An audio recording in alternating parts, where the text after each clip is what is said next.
Herkese merhaba, kanalıma hoş geldiniz. Bu videoda köylü kızımın yapımını tamamlayacağım. Bandanasını yapacağız.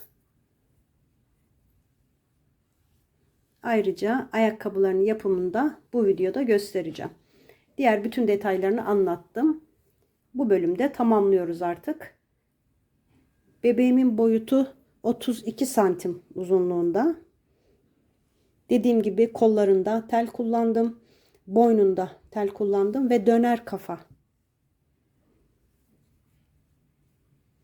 çalıştım. Malzemelerimin detaylarını videonun altına ekliyorum arkadaşlar. Oradan ulaşabilirsiniz. Önce ayakkabılarını yapacağım. Daha sonra bandanasını öreceğiz. Hemen başlayalım. Hepimize kolay gelsin. İki ayakkabının da bu kısma kadar yapılışı aynı arkadaşlar. İkisini de buraya kadar öreceğiz. Sonra son sırada bağcıkları yaparken sağ ve sol tekinin ayrımını yapacağım. Ayrıca böyle bir tane taban öreceğiz. Şu krem rengi tabanla bu taban aynı arkadaşlar. Şimdi zaten buradan yapmaya başlayacağım. Siz de biraz videoyu geriye alarak yeşil renkle bir tane daha taban örüp onu hazırlayacaksınız. Önce bunu yapalım. Şimdi ben bunu hazırladım. Bu burada kalsın. Krem rengi ipimle 2 milimetre tığımla öreceğim. 8 tane zincir çekiyorum. 4, 5, 6, 7, 8. İkinci zincire batıyorum. Buradan itibaren örüyorum. 2, 3, 4, 5, 6 tane sık iğne yaptım. 7. zincire batıyorum. Çapraz sık iğne ile örüyorum yine. Çünkü ayakkabıda sıkı bir görüntü oluşturuyor. Güzel oluyor arkadaşlar. 6 tane ördüm. Son zincire 4 tane yapacağım. Bu başlangıç ipini şöyle çevirelim. Burada delik büyümesin arkadaşlar. 2, 3, 4 tane zincirin içine yaptım son zincire. Sonra zincirin diğer tarafına geçiyorum. Tek tek 5 tane öreceğim.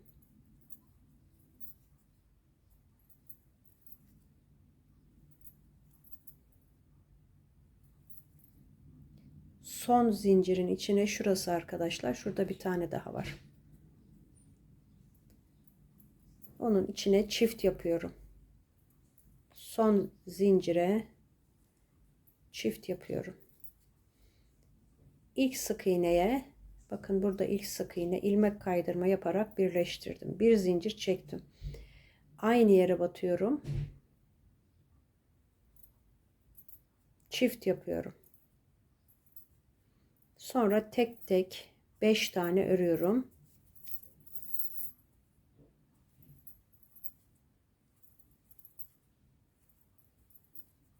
Burada 4 tane sık iğnemiz var. Her birine çift yapıyorum.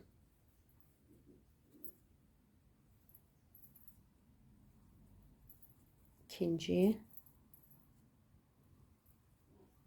üçüncü çift. Bu da dördüncü. Yine 5 tane tek tek örüyorum.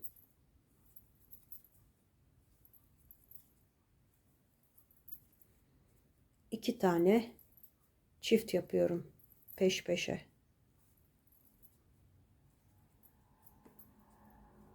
Bakın burada ilk birleştirme yeri burası.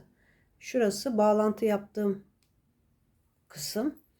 Orada bir halka oluşuyor. Oraya batmıyoruz arkadaşlar. İlmek kaydırma halkası. Şimdi bir zincir çektim. Aynı yere batarak devam ediyorum. Bir tane ördüm. Yanındakine çift yapıyorum. Bir tek bir çift. Sonra 5 tane örüyorum. Yine tek tek.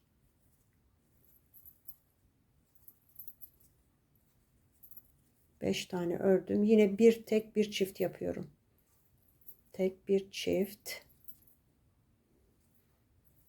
Bir tek bir çift. Bir tek bir çift. 4 defa tekrarlıyorum. Bir tek bir çift. 5 tane sık iğne örüyorum.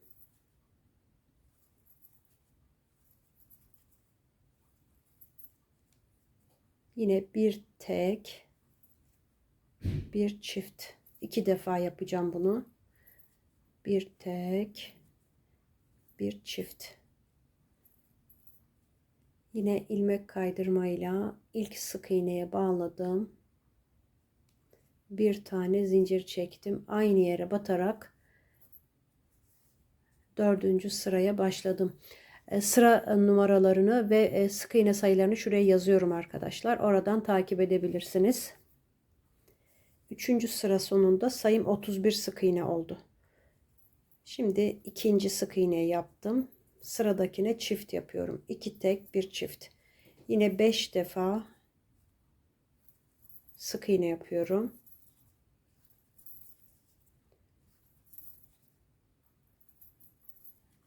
Beş tane ördüm. Şimdi 2 tane tek tek örüyorum. Sıradakine çift yapıyorum. 2 tek, bir çift. Bunu 4 defa tekrarlayacağım. 2 tek, bir çifti.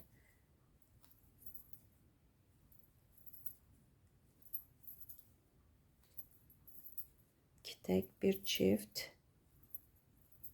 Son kez 2 tek, bir çift. 5 tane tek tek örüyorum.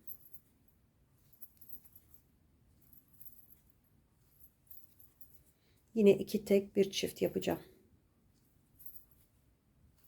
2 defa tekrarlıyorum. 2 tek, bir çifti. 1 2 tek, bir çift. Sayım 38 sık iğne oldu. İlmek kaydırmayla birleştiriyorum. Bir tane zincir çekip şimdi üst sıraya geçeceğim. Şöyle bağlantı yaptığım sık iğnenin arka lobundan başlıyorum. 38 sık iğneyi arka loblarına batarak, blosuna batarak tek tek öreceğim. Bakın önde bir halkaları kalıyor. Normal şekilde batmıyoruz. Arka kanadına batıyoruz sık iğnenin. Normalde şöyle batıyoruz. Burada ortasından batıp arkasından çıkıyoruz. Bu şekilde 38 tane sık iğne yapacağım sıra sonuna kadar. 38 sık iğneyi yapalım. Tamamladım. İlmek kaydırma yapıyorum. Şunu tekrar hatırlatayım arkadaşlar. Bu bulo yaptığım sıra hariç az önce söyleyecektim, unuttum arkadaşlar. Bu taban şu bulo sırasına kadar aynı şekilde başka renkle, yani yeşil renkli ördüm ben. 2 adet kullanacağım. Yani şuna uygun tabanla aynı tarif. 4 sıra bunu yapacağız. Burada bırakacağız arkadaşlar. Bir de şunu da söyleyeyim. Bu tabanı ördükten sonra etrafından böyle çizin arkadaşlar. Bu çizdiğimiz biraz büyük geliyor. Bundan biraz daha, şurası kesikmiş. Şöyle bundan biraz daha küçük olacak arkadaşlar kestiğimiz taban. Yani bir tık. Çünkü örgünün içine yerleşecek tabanın. Böyle dondurma kutularından kesiyorum. Ya da yoğurt kutusu kapağı falan da olur. Dondurma kutusundan kestim. Bunu böyle küçülteceğim. Bu tabanın şöyle içine oturacak şekilde olacak arkadaşlar. Son sıranın dibine olacak. Yani en dışından ölçmeyeceksiniz. En dışından biz çizdik. Ama keserken böyle yarım 2 milim kadar böyle biraz daha küçülterek kesin. Plastik parçayı ben küçülttüm. Bakın böyle kenarlarında böyle kalacak arkadaşlar. Bu şekilde siz de kesin, gerdirerek böyle ayarladım. 2 adet bundan keseceğiz. Şimdi burada 38 sık iğneyi bulodan örmüştüm. Şimdi bu sırada normal batarak öreceğim. 38 sık iğneyi 3 sıra daha yapacağım. Böyle normal bir şekilde batacağım. İlmek kaydırmayla birleştirip bir zincir çekip böyle toplam 3 sıra daha yapacağım. Geleceğim. Bakın şöyle. Şimdi bu sırayı yaptım. 1, 2, 3 sıra daha yapacağım. 3 sıra daha ördüm. 38 sık iğneyi. Şimdi bu sırada eksiltme yapacağım. Bir zincir çekip aynı yere battım. Sayıyorum. 3,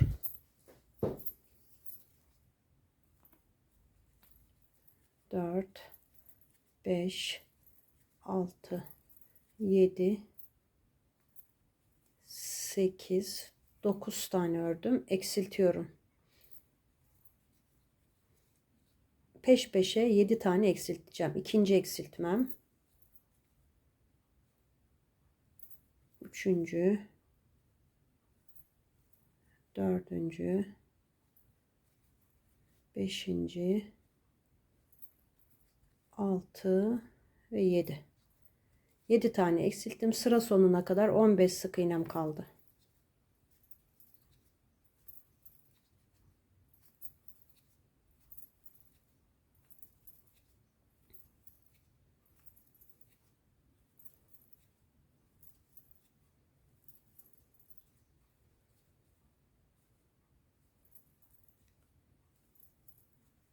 On beş sık iğnemi ördüm.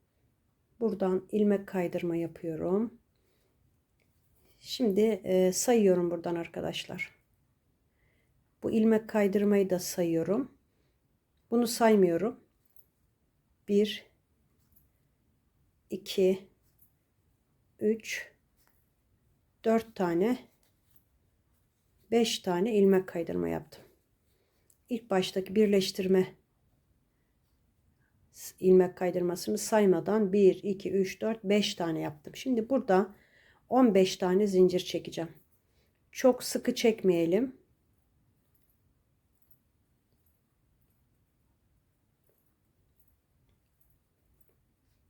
...15 tane çektim. 1, 2, 3, 4, 5, 6, 7. sık iğneye batıyorum. Buradan örüyorum arkadaşlar sık iğnelerimi. 3,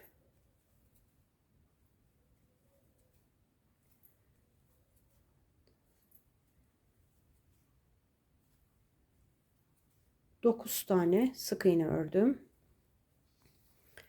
Şimdi şuradan başlıyorum. Sıranın sonuna kadar ilmek kaydırma yapacağım.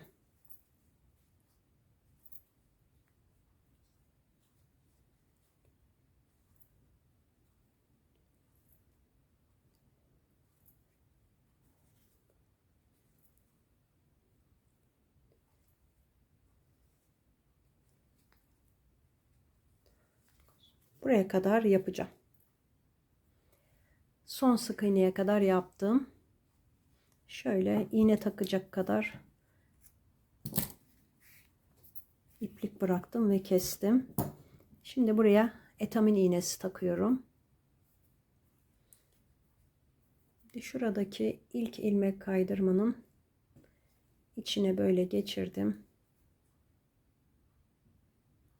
Sonra buradan son ilmek kaydırmaya geçirip ipimi arkaya alıyorum.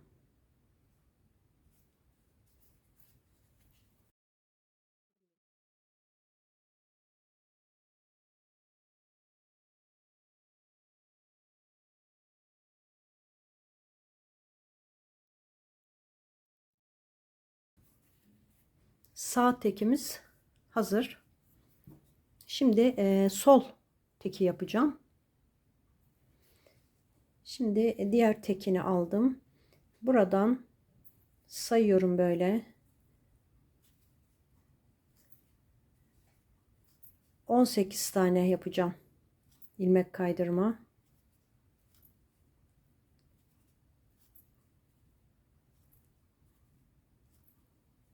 Böyle 18 tane yapalım. 18 tane böyle ilmek kaydırma yaptım. Şimdi burada bağcık kısmını yapacağım. Yine 15 tane zincir çekiyorum.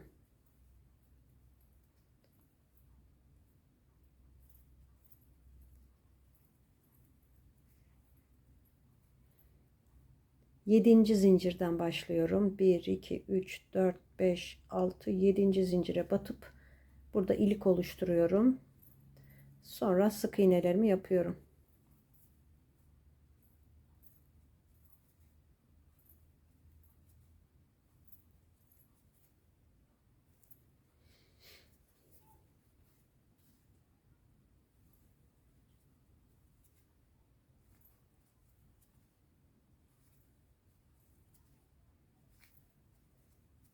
Dokuz tane sık iğne yaptım. Buradaki sıradaki sık iğneden başlayıp ilmek kaydırma yapıyorum sıranın sonuna kadar.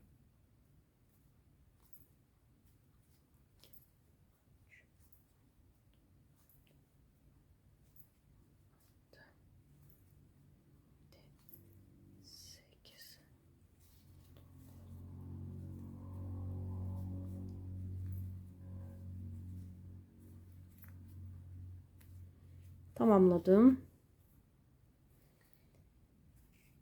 Aynı şekilde burada ipimi kesiyorum. Diğeri gibi iğne takıp burada sabitleyeceğim ve düğümleyeceğim. Şimdi tabanını yerleştireceğim arkadaşlar. Yeşille aynı şekilde tabanı örmüştük. 2 tane öreceğiz bundan da. Şimdi şu şekilde tabanı, burası ön kısmı, yüz kısmı dışa gelecek şekilde tutuyorum.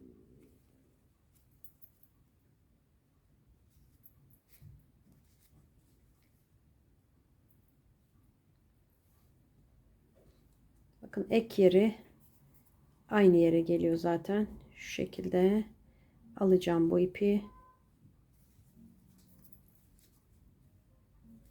Bu tarafa çektim. Şimdi ilmek kaydırma yapacağım. Buradaki tek halkaları kalmıştı. Ona batıyorum. Sıradaki sık iğnenin, yeşil tabandaki sık iğnenin içine batıyorum. Böyle ilmek kaydırma yapıyorum. Bakın.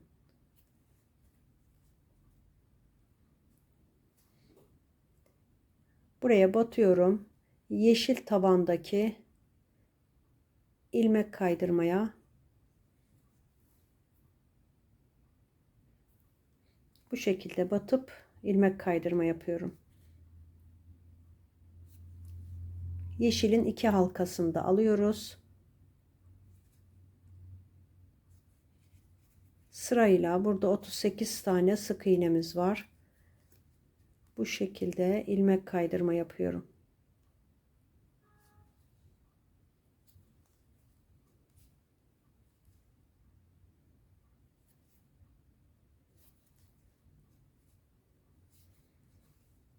Bakın böyle olacak. Şuraya kadar yapacağım.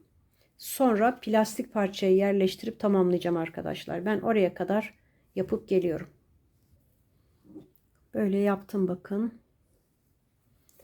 Şimdi plastik parçayı da yerleştirelim. Ve burayı kapatalım.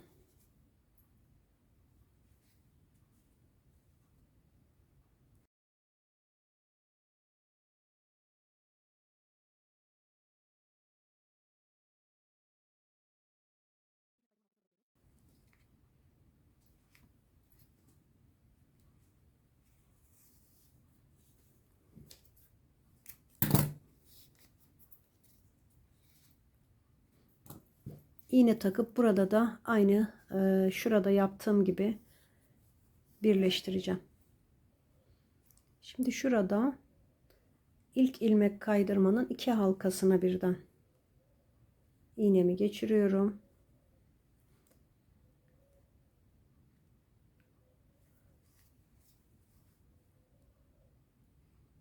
Sonra şuradan son ilmek kaydırmaya geçirip arkaya alıyorum ipimi. Bakın burada böyle bütünlük oluşuyor. Şimdi şurada bir yerde düğümleyip içeri alacağım. Bakın şurada küçücük bir düğüm yapıyorum.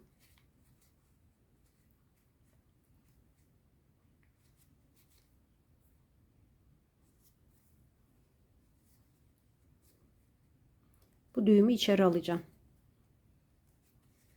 içeri girecek çekince.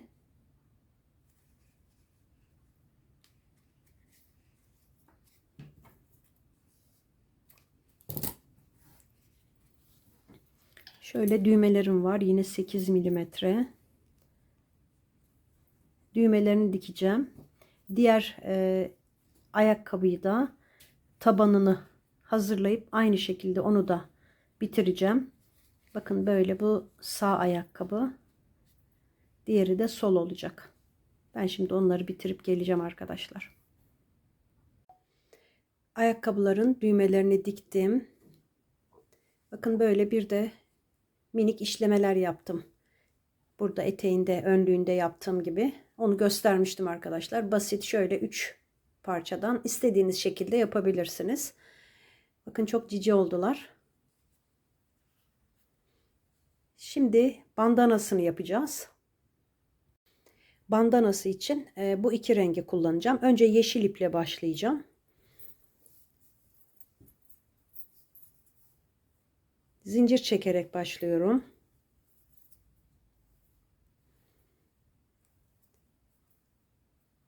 Düğümledim.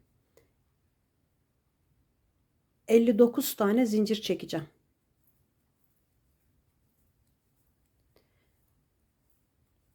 ...59 zincirimi çekip geliyorum.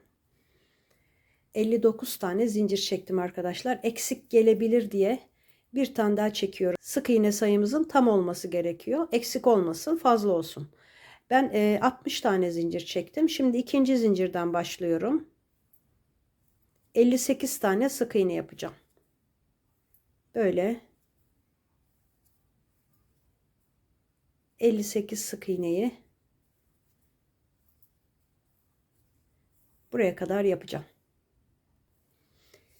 58 tane sık iğne yaptım. Tam çekmişim. Burada kaldı arkadaşlar. Bunu sökebilirim sonra. Şimdi bir zincir çekip dönüyorum. Bir tane atlıyorum. Ya da eksiltme de yapabiliriz arkadaşlar. Ama burada atlayarak yapacağım. Yani normal eksiltme de yapabiliriz. Eksilteceğim burada. Atlayarak yapıyorum. Bir tane atlıyorum. Yanındakine batıyorum. Bu şekilde normal sık iğne ile örüyorum. Sıranın sonunda 3 tane sık iğne kalıncaya kadar sık iğnelerimi yapacağım.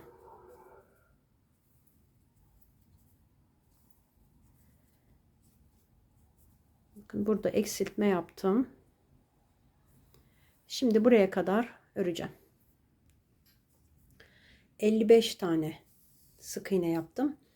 Bir tane atlıyorum. Son sık iğnenin içine sık iğne yaptım. Şimdi bir zincir çekip döndüm.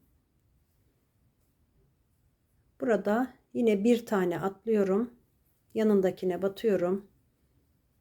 Buradan başlayıp sık iğnelerimi yine sıranın sonunda 2 sık iğne kalıncaya kadar örüyorum.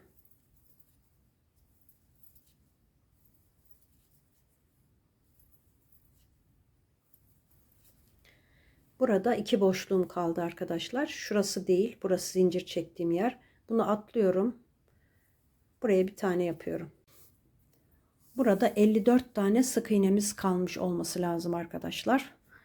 Yoksa şimdi yapacağım örnek denk gelmez. Şimdi burada renk geçişi yapacağım. Bakın yeşil rengi artık keseceğim. Şu son sık iğnenin böyle arasından geçiriyorum. Krem rengi ipimi ve aldım. Burada 1, 2, 3 tane zincir çektim. Yeşil ipi çekelim şöyle ve keselim. Burada krem rengi iple düğümlüyorum.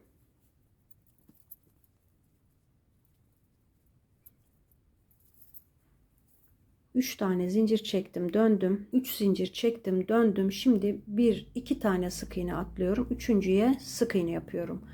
1 2 3 tane zincir çekiyorum. 2 tane atlayıp sık iğnemi yaptım. Bu şekilde 3 zincir çekip 2 tane atlayıp bir sık iğne yapıyorum. Sıranın sonuna kadar devam edeceğim. 3 zincir, 2 atla, bir sık iğne. Bir sık iğne. Bu iplerimi de iğne ile içeri çekeceğim arkadaşlar. Sıranın sonuna kadar aynı şekilde tekrarlayalım. Bu şekilde tamamladım. Bakın son sık iğnem burada. 2 tane atlıyorum. Şuraya batıyorum arkadaşlar. Şurada bir sık iğne var. Oraya bağladım. Şimdi bir zincir çekip dönüyorum. Burada zincirin içine 2 tane sık iğne yapıyorum. Sonra yine 1, 2, 3 tane zincir çekip bu zincirin içine batıyorum. 3 zincir, bir sık iğne zincirin içine batarak.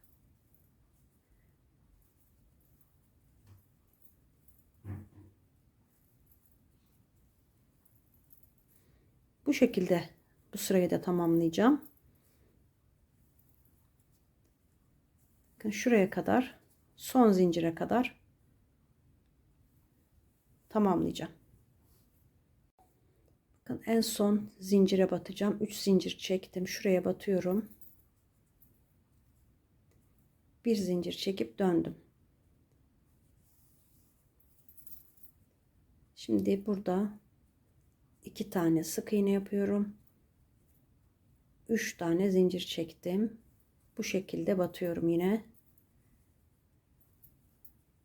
Sıranın sonuna kadar bunu yapalım. 3 zincir, bir sık iğne.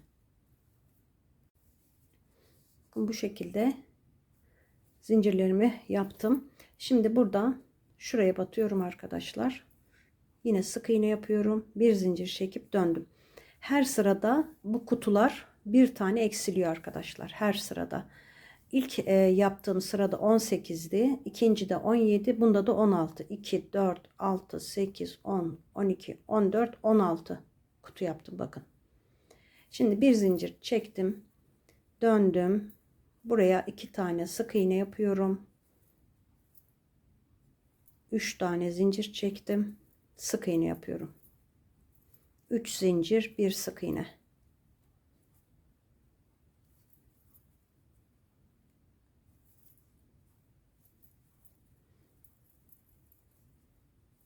Yine aynı şekilde buraya kadar yapacağım. Bakın buraya kadar geldim. 1, 2, 3 tane zincir çektim. Son zincirin içine batıyorum. Bir zincir çekip döndüm. Sıra başlarında hep 2 tane sık iğne yapıyoruz dönüp. Sonra sırayı en son buraya batarak tamamlıyoruz. Sonra dönüyoruz arkadaşlar. Bu zincir sayıları, yani bu kutu sayıları her sırada bir tane eksiliyor. Bir kutu kalana kadar böyle eksilte eksilte geleceğiz arkadaşlar. Ben son 1-2 sırayı yine beraber yapacağız. Oraya kadar tamamlayacağım. Geleceğim arkadaşlar. Bakın tamamladım. Burada 2 tane yaptım en son. 2 tane. Şimdi bir zincir çekip dönüyorum. 2 sık iğne yapıyorum. 1, 2, 3 tane zincir çektim. Halkamı yaptım. Bir zincir çekip dönüyorum. Ben şimdi burada 2 tane sık iğne yapıyorum.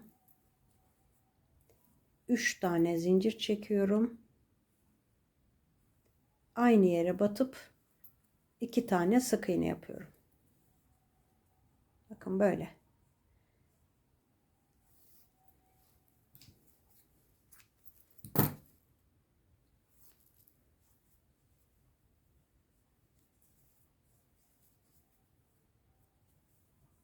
En son uç kısmı bu şekilde arkadaşlar. Şimdi bunu iğne takıp içeriye alacağım. Şimdi bandanamızın ön yüzü şurası olacak.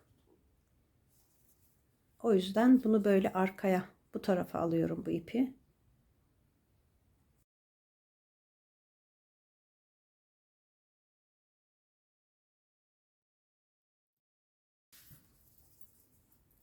Öyle tamamladım.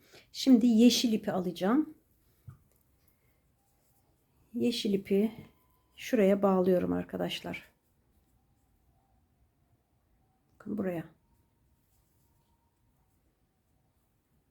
Burada 2 tane zincir çekiyorum.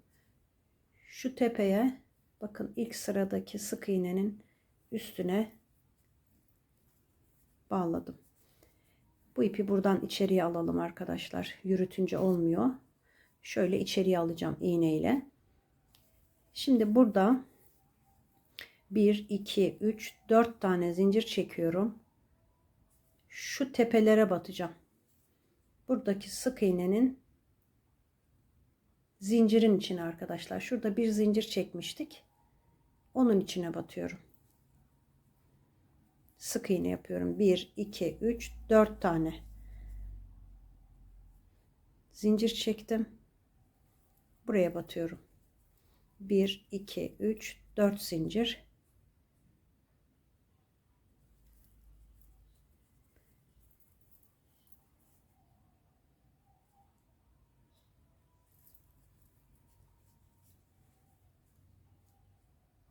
Böyle tamamlayacağım. Şuraya kadar geleyim. 4 zincir çektim. Şu tepe noktasına batıyorum. 1, 2, 3, 4 zincir çektim. Aynı yere batıyorum. 1, 2, 3, 4 zincir çektim. Şimdi şuraya batıyorum arkadaşlar. Bakın buraya.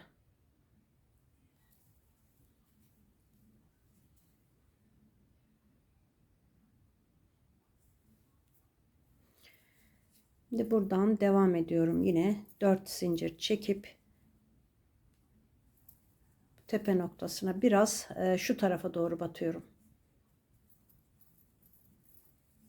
Yine bu sık iğnenin üstüne oluyor arkadaşlar.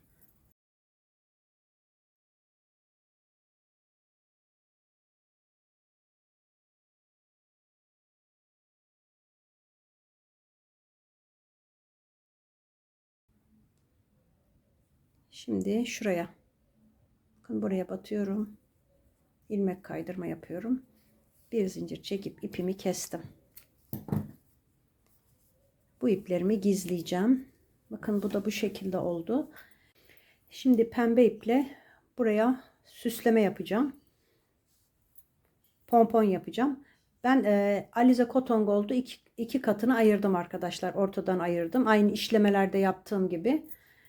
İnce olsun istiyorum biraz. Kibar olsun. Şimdi şöyle biraz da 1.75 tığımı aldım.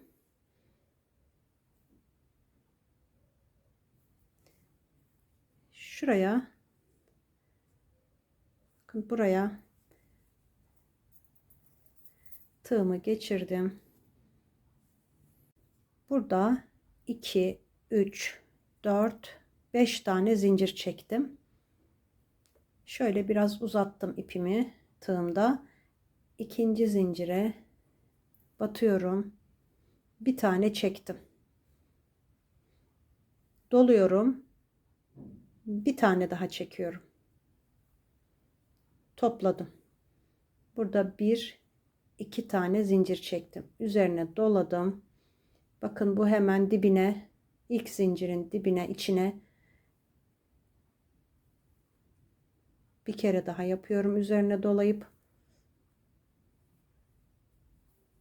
ve çektim.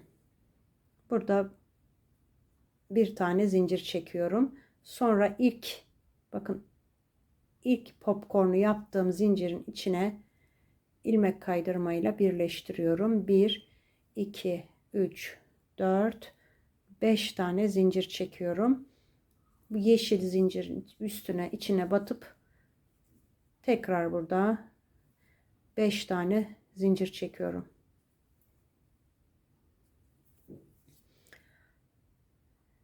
Üzerine doladım. Bakın ikinci zincirin içine batıp burada popcorn yapıyorum. Uzattım. Bir daha doladım. Aynı yere batıyorum. Uzattım. Ve topladım. Burada 1, 2 tane zincir çektim. Üzerine doluyorum. Dipteki zincirin içine yine 2 tane böyle üzerine dolayarak popcorn yapıyorum. Topladım.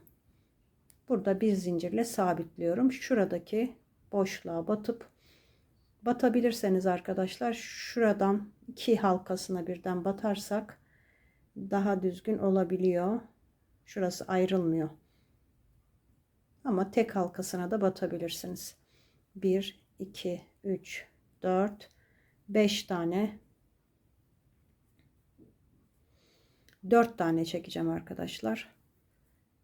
4 tane çektim. Şurada 5 çekmiştim ama yanlış oldu. 4 olacak. Yani inerken 4, buradan çıkarken 5 tane çekiyoruz. 2, 3, 4, 4, 5. Üzerine doladım. İkinci zincire batıyorum. 2 kere buradan böyle aldım ve topladım. 2 zincir çektim. Bu boşluğa yine 2 kere çekeceğim. Pompon yapıyorum. Topladım. Burada bir zincir çektim. Şurada 2 halkayı birden alabilirseniz dediğim gibi şöyle daha şurası birleşik oluyor. Bakın bunda öyle yaptım. Tek halkasına buraya battığınız zaman biraz ayrılıyor. Bakın bunda olduğu gibi. Ama şöyle şu zincirin 2 halkasına birden batarsanız ipim ince, biraz tığım kalın, ona göre arkadaşlar zor oluyor. Ben o şekilde battım. İlmek kaydırma yaptım. 1, 2, 3, 4 tane zincir çektim. Buraya bağladım. Tekrar 1, 2, 3, 4, 5 tane zincir çekiyorum. Üzerine doluyorum. İkinci zincire batıp 2 kere böyle doladım, çektim. Burada 2 tane zincir çekiyorum. Üzerine doladım. Aynı yere batıp 1, 2 topluyorum. Bir zincir çektim. Şu kısmı bakın, şuradan battığınız zaman 2 halkasına batıyorsunuz. Şöyle. O zaman daha burası sıkışık oluyor. Ayrılmıyor arası. 1, 2, 3, 4 zincir. Şimdi göstereceğim size arkadaşlar. Bakın böyle.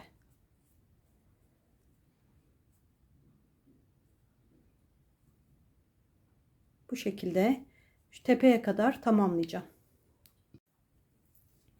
Bakın böyle yaptım pomponlarımı. Şimdi burada böyle yaptıktan sonra buraya bağlıyorum. Tam köşeye.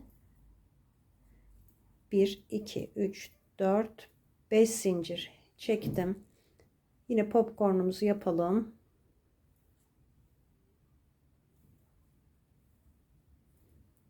İki zincir.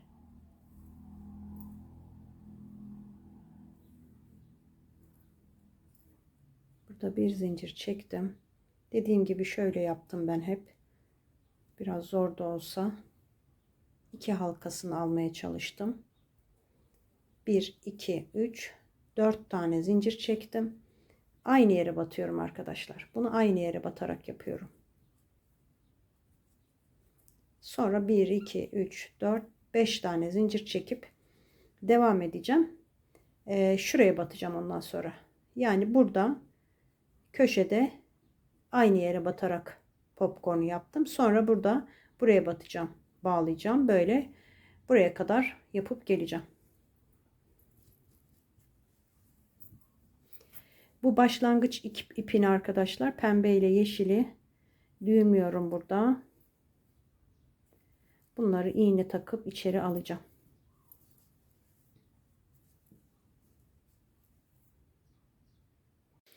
Bakın tamamladım arkadaşlar. Şurada en son yaptıktan sonra burada bağladım. Sonra şuraya geçiyorum. Bir zincir çekip buraya bağlıyorum arkadaşlar. İlmek kaydırmayla bir zincir çekip ipimi keseceğim.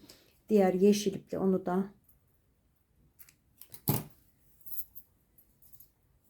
bu yeşil iple bunu düğümleyip içeri alacağım. Şimdi bağlama yerlerini nasıl yaptım onu göstereceğim.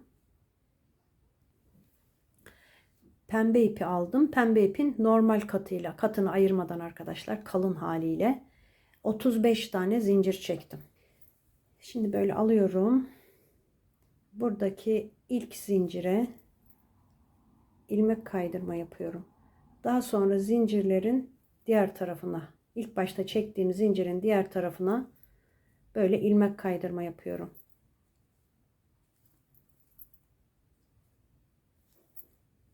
Böyle.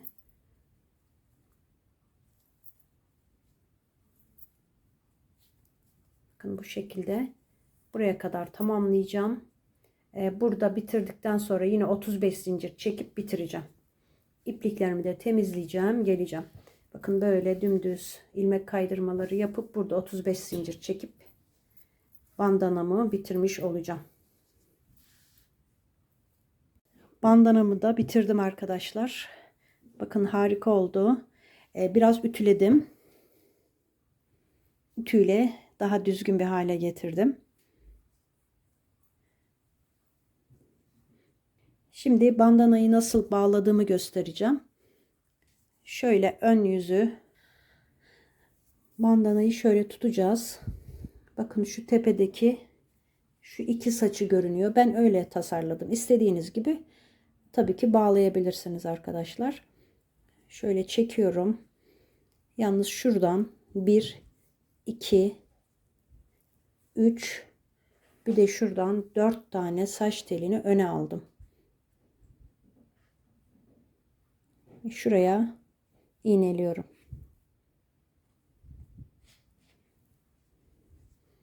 Yine buradan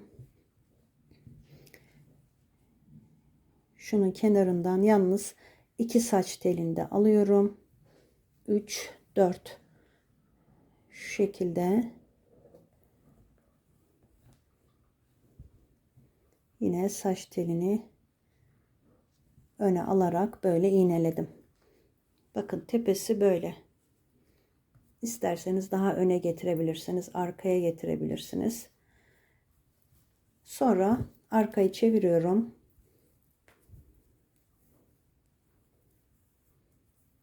Ve bağlıyorum.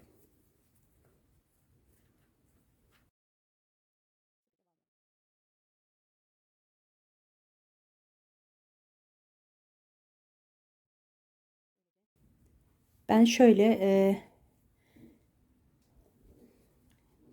sepet yapmıştım daha önce. Kanalımda var bunun yapılışı arkadaşlar. Bunun da buraya kartları ekleyeceğim yapılışını. İsterseniz böyle bir sepette yapabilirsiniz. Çiçek sepeti. Böylece köylü kızımın yapımını bitirdim.